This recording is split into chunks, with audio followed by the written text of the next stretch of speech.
Our topic today is addiction, and I want to approach this topic in reverse order. That is, I want to start with my conclusions. Before anyone on YouTube gets distracted by sidebar ads or anyone sitting here starts to think that you've heard all this before, I want to make 3 points. Paul started his lecture in class this morning with just 1 point that he wanted everyone to remember. I'm somewhat more ambitious. 3 things I want to say. Number 1 is that the war on drugs has been a terrible failure.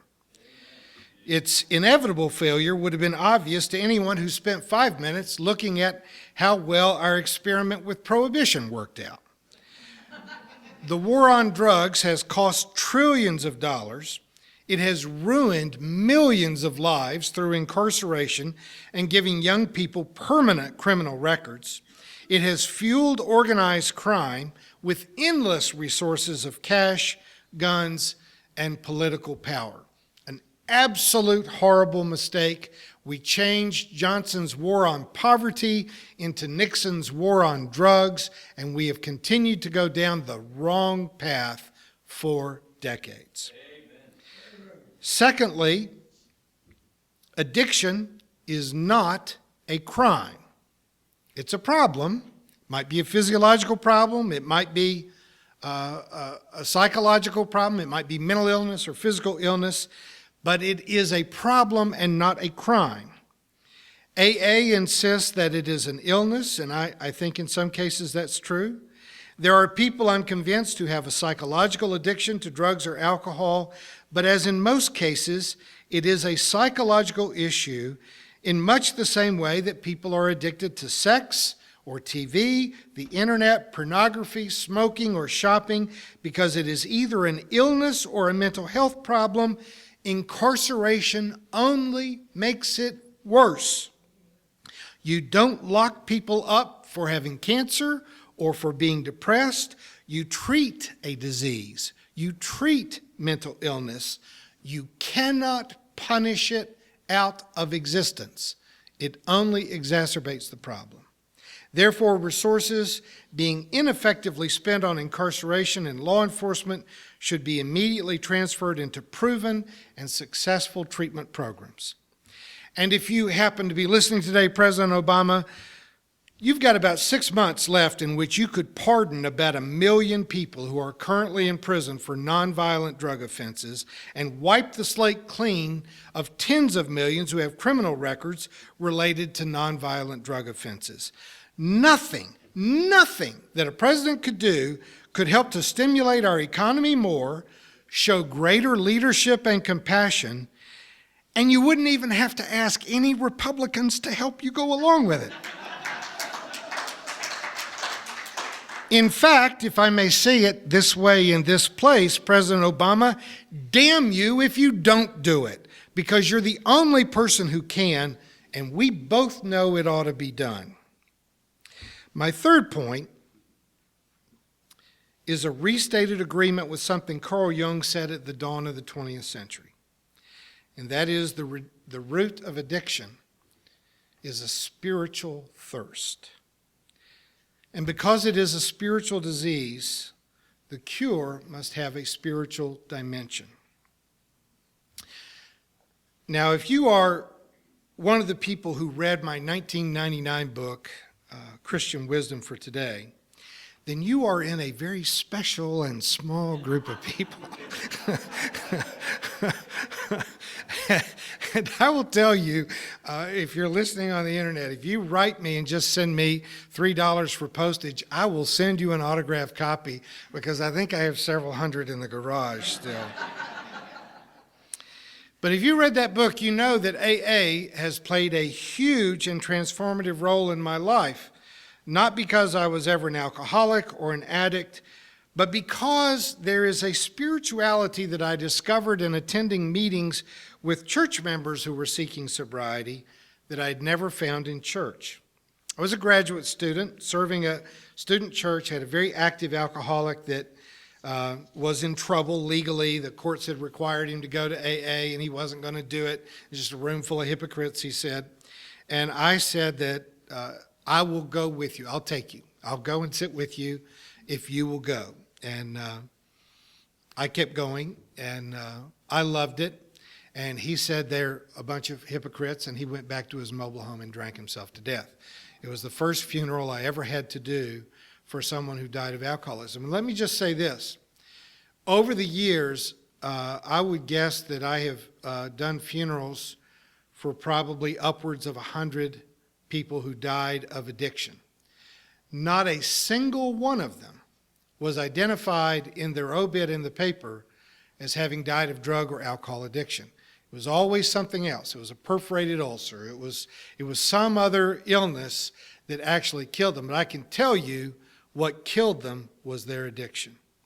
But at that time, I was in seminary. I was struggling. And folks, it may not come as a big surprise to you, but there were 67 of us in my starting class at Vanderbilt when I entered seminary.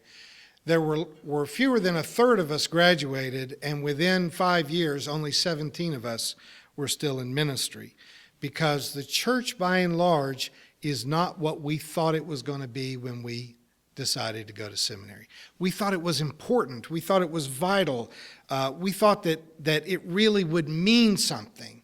And you get into church and you find out that most people in church have a commitment that is so shallow it would embarrass Charles Darwin. That they will leave because you decided to fix the water cooler instead of replacing the water cooler. That was my first big church board meeting fight, that we lost several members because we repaired an old water fountain instead of replacing it. But when I went to these AA meetings, I discovered that the people there were dealing with a spiritual issue, but it was life or death. We either get it together with our sobriety or we're going to die. That's the kind of church I wanted. I wanted a spirituality that was vital, that meant something, that people invested themselves in. And I found it in the AA movement in a way that it was very, very hard to find in church. But you go to those meetings, and the first meeting I went to was in the basement of a Methodist church, not the big Methodist church, they wouldn't host a meeting like that, but the one at the edge of town where the poor people went. We were down in the basement in a very smoke-filled room. They always say that alcoholism is an oral addiction. It used to be that if you went to a meeting, you had to have a cup of coffee in one hand and a cigarette in the other. We finally eradicated all the smoking meetings in Springfield, but I can still remember the first time there was a non-smoking meeting. There were people like, well, they're going to go back to drinking. You know, that cross-addiction seemed to be necessary for survival, but we have actually succeeded in making all meetings in town smoke-free. But those guys that I was in that Methodist church basement with, they all looked 20, 30 years older than they were. They had lost their marriages. They had alienated themselves from their families. They had lost their jobs. Their health had gone along with it. They'd wasted most of their youth. They'd lost almost all their self-respect. But in this little cluster of 20 or 30 recovering addicts, they had all found the strength to return to sanity. They'd found strength from each other, out of their community, to recover their lives.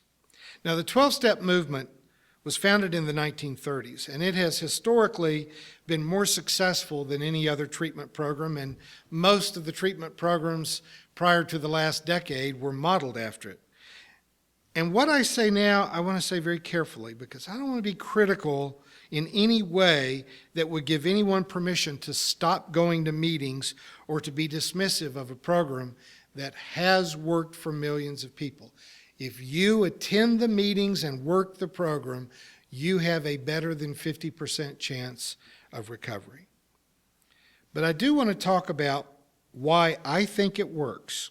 And this is a liberal church, and this is a progressive faith voices on the internet, which means you have a permission from me to disagree with me. Most of religion is authoritarian, but we're not Catholic, we're not Presbyterian, I'm not a priest.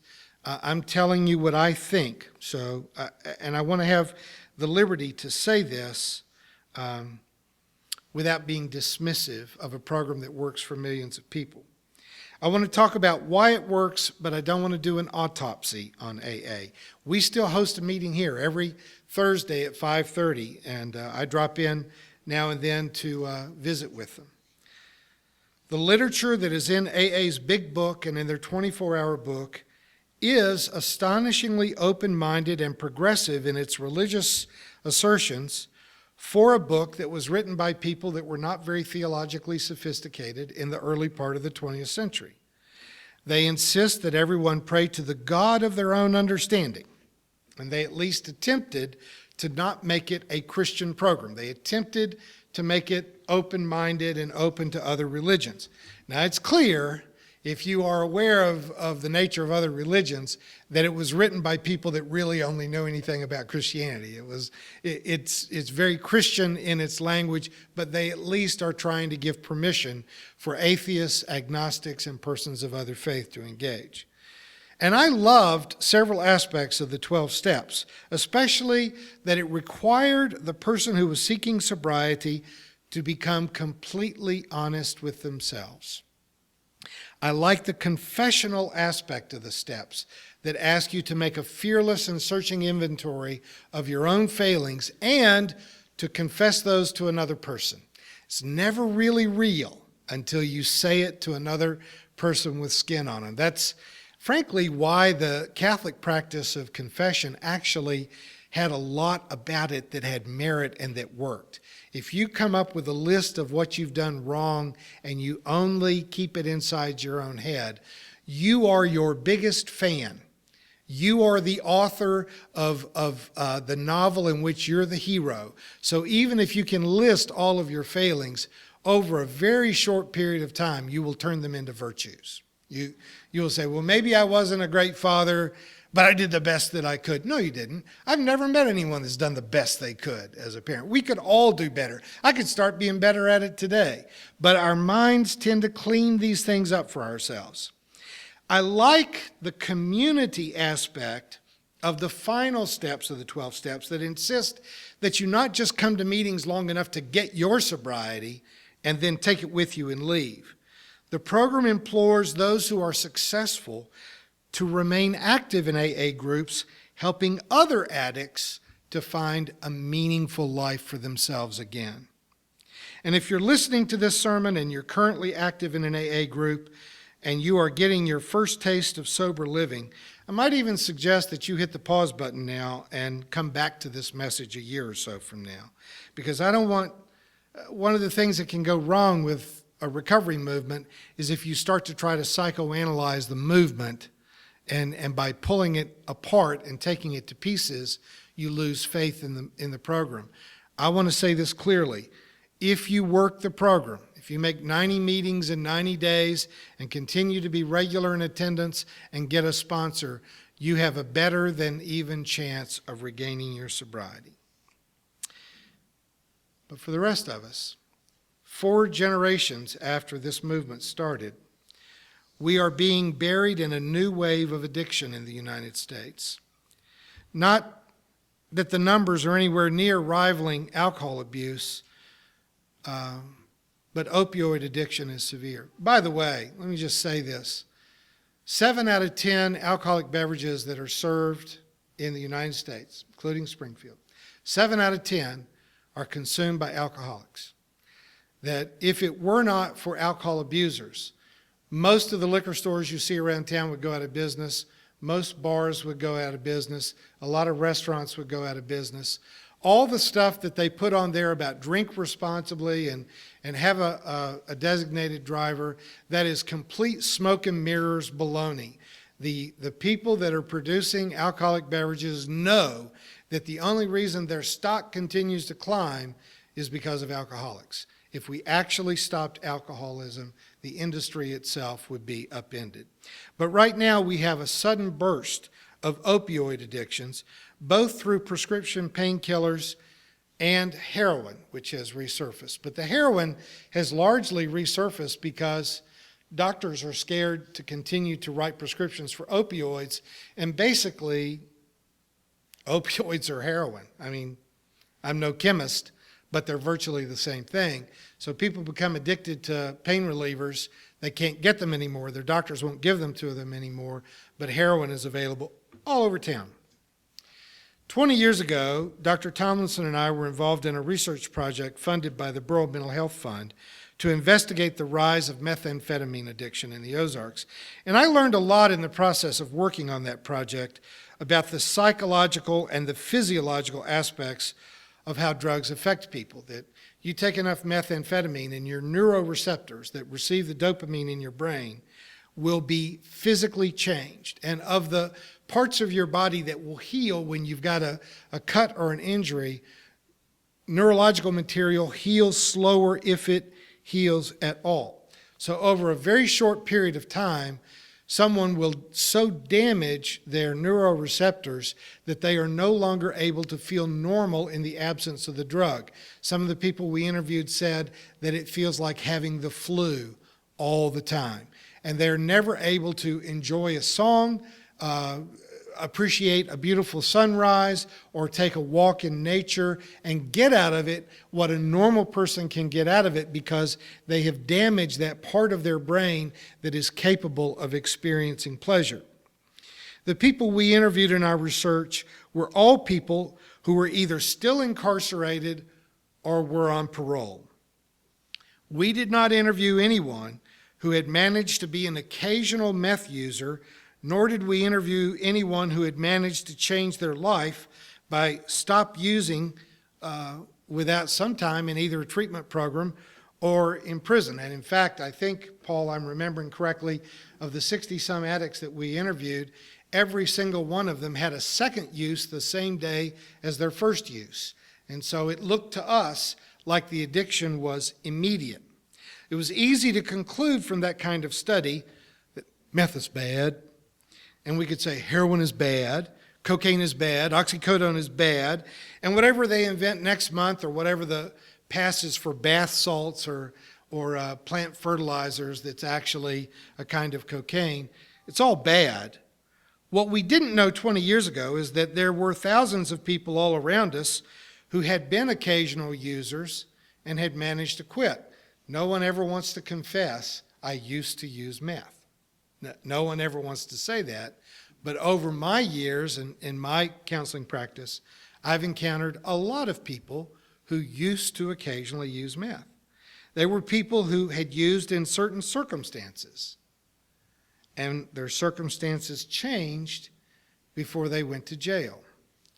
A recent lab experiment with mice uncovered an important insight into how we think about curing addiction now. The old format for lab rats, you put 2 bottles of water. One has cocaine or heroin in it, and the other one is just water. And a rat or a mouse in a cage with those 2 options, all by itself, will use the drugged water until they die. They will overdose in virtually every case. But what they'd never done was to test that in sort of an idyllic rat heaven, that if they put a lot of rats in a really big cage where they could have all the sex and food and exercise that they wanted, and they still had the choice of the 2 water sources, they almost never went to the drugged water source, and there were no overdoses. And you think, that must not be true of humans. But in fact, we did kind of run a lab rat experiment on humans that we called the Vietnam War. If you remember, in Vietnam, estimates are as high as 70% of our soldiers used heroin. They did not all come back addicted. Some did, a few, but a thin slice, a very thin slice of them came back and continued their heroin use in the United States. Because when they came back, they had a meaningful life waiting for them. They had family, they had college, they had a career to pursue, they had love relationships to resume, and the heroin did not continue to hold on to them. As much as I don't want to be critical of the popular 12-step movements, it may just be that the actual program and its dogmatic insistence upon absolute abstinence over living a life of moderation may not be the real source of their success. The real cure of AA, this is just me talking, may be the community created in the meetings.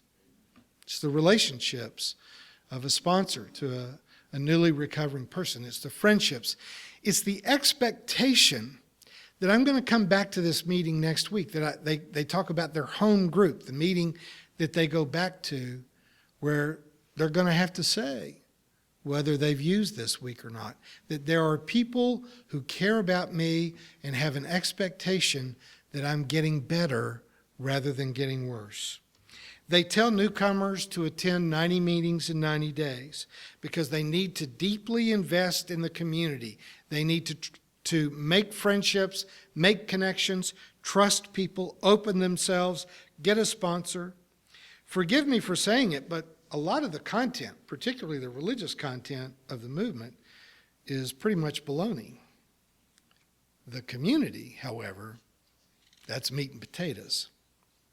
And before you dismiss this idea too quickly, let me remind you that an awful lot of folks that you know from college or from your career were addicted or were abusing drugs or alcohol at some point, and a life change helped them to recover their sanity without having to go to jail, without having to have their picture put on the arrest record in the newspaper.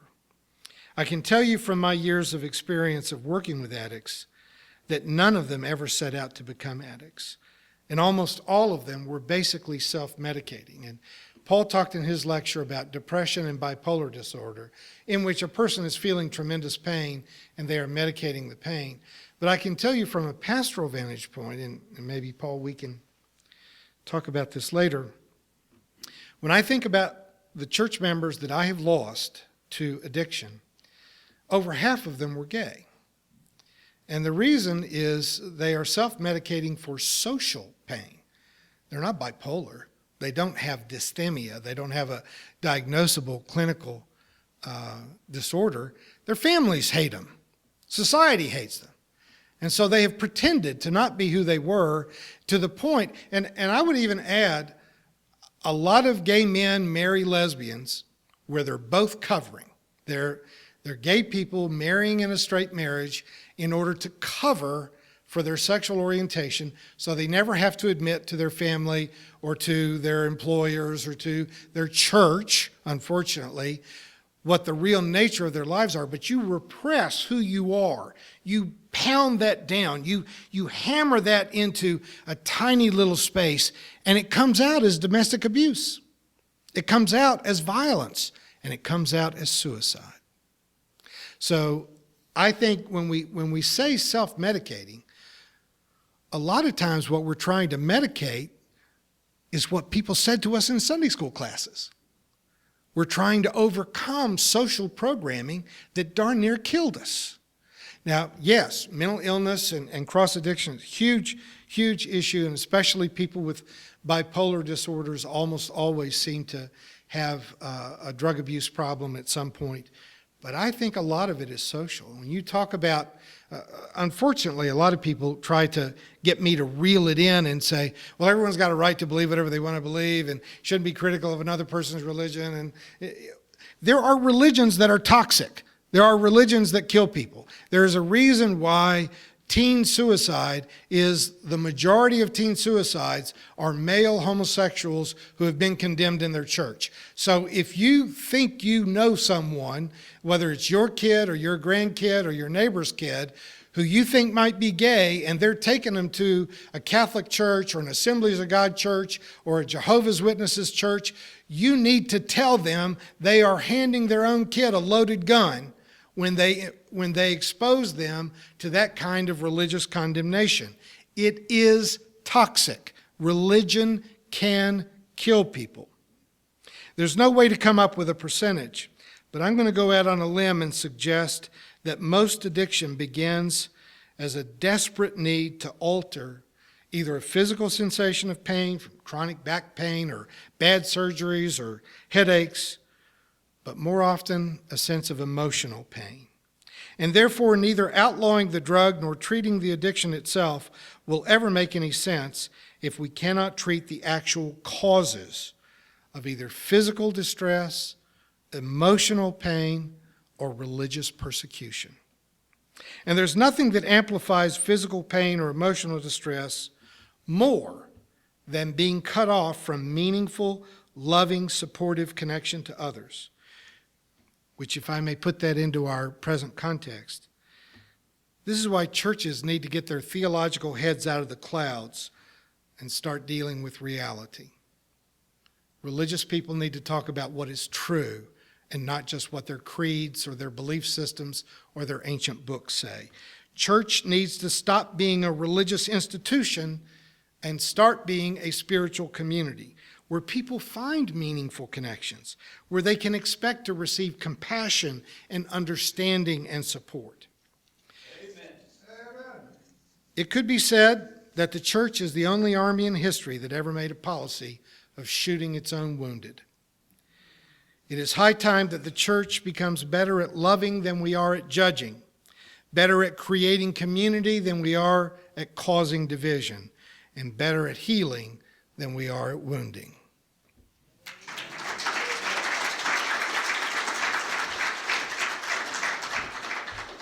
You have been watching a progressive Christian video from the Community Christian Church of Springfield, Missouri. We encourage our viewers to donate to our efforts in feeding the homeless and hungry of our community. Write to us at Reverend Dr. Ray at AOL.com for more information.